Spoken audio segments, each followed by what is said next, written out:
Hello everyone. Today we are going to talk about a crime drama film called 1922 from 2015. Enjoy your viewing. 1930. James, a former farmer, walks through the streets of the city. The city already has 3-story buildings, but cannot yet afford asphalt. On the streets, the gray-haired man pushes aside indifferent passers-by, immersed in thoughts of the great American dream, and heads for the local hotel. There, he rents a room and listens intently to what is happening outside the walls. You might think that he is curious about the love life of his neighbors, but in reality, it's much worse. Sitting at a desk by the window, the man begins to write his confession. Then the story shifts to 1922.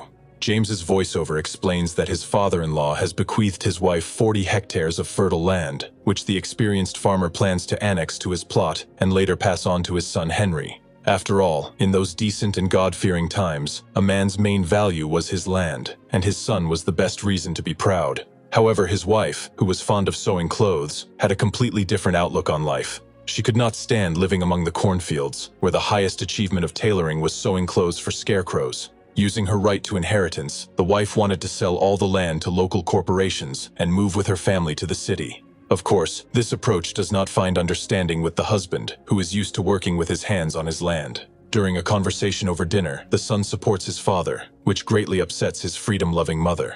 But her intentions are firm, and the lawyers and legal nuances are completely on her side. Leaving his wife in bed, James walks at night among his native spaces and decides to fight for his way of life. He suggests that his wife sell the inheritance not all at once, but in installments, but greed takes over. The corporation offers to pay the entire amount at once, and more than James can afford. The question of divorce arises, but the wife wants to keep her son.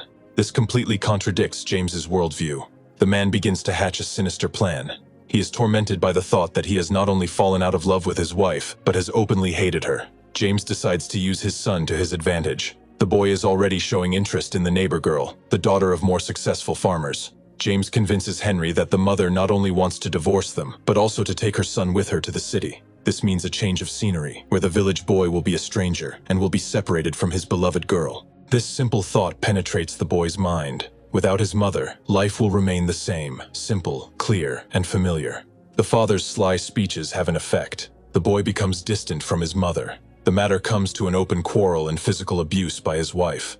But this is not enough. Then James resorts to a trick. He tells his wife that he has talked to his son, and he has convinced him to move to a big city. Allegedly, there are more opportunities there. The mother will be engaged in tailoring, the father will repair cars, and the son will receive a better education. The woman believes this lie and agrees to celebrate family reconciliation. This leads to unpredictable results. The woman, having allowed herself to drink too much alcohol, tells her son in a rude and cynical way about the relationship between a girl and a boy and how to treat girls. The woman also expresses doubts about her son's mental abilities, as he has not yet been able to understand the neighbor's girl. Offended in his best and brightest feelings, the boy runs away from home. The father has to drag his drunken wife into the bedroom.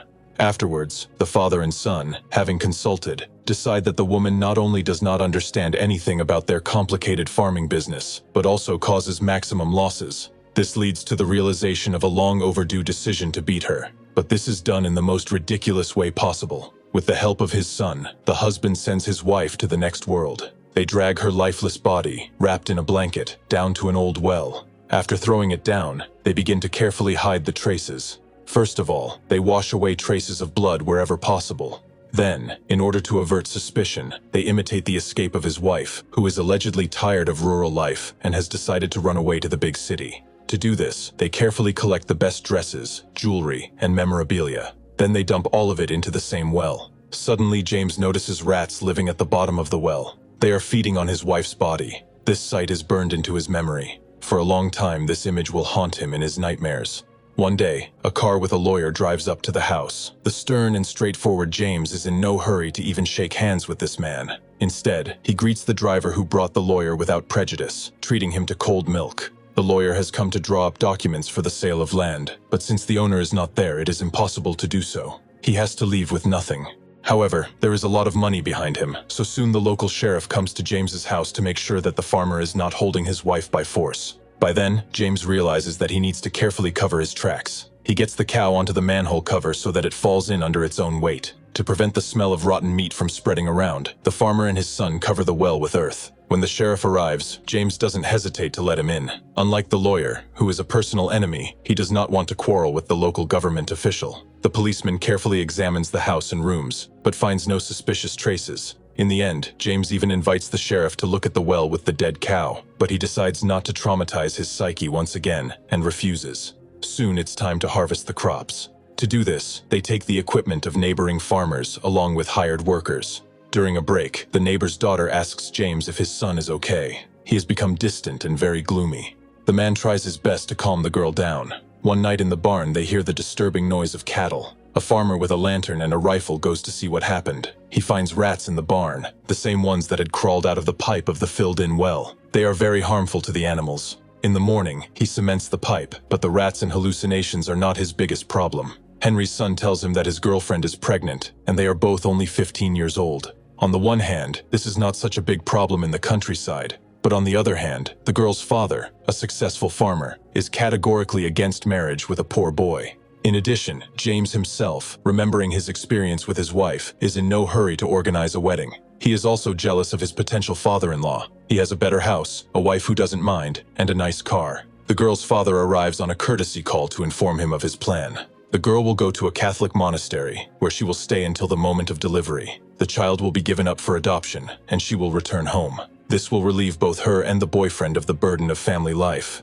However, it will cost money. James is asked to pay $75, but he doesn't have even that much money. Henry is categorically against this development. He is serious and ready to take responsibility for himself and for his beloved and child. But James strongly disagrees. He is ready to pay for his father-in-law's plan in any way he can. To do this, he searches the house in search of his wife's money, who was preparing to open a sewing workshop, but still lacks cash. So he goes to town, straight to the bank. There he is offered not to take $35, but to take $750 at once, secured by real estate. Of course, with this money, the farmer will be able to repair his house and put his farm in order. But without losing any of his common sense, James refuses to get into a debt pit and walks away. On the way out, he notices a note in the car. Meanwhile, Henry has stolen another car and fled with his lover, away from his parents, to live his life. Left alone, James experiences bouts of hallucinations again. He sees his wife and bloodstains in the drops of water dripping from the ceiling. As a result, he can't take it anymore and takes the mannequin to the basement. The next morning, the sheriff tells him that someone robbed a store nearby. The description of the robber is similar to Henry's, but some elements of his clothing do not match. James refuses on principle to suspect his son of crimes, but this forces him to mortgage his house for $750 to go looking for him. Just as he's about to leave, a rat attacks him, spattering the money with blood, making it suspect.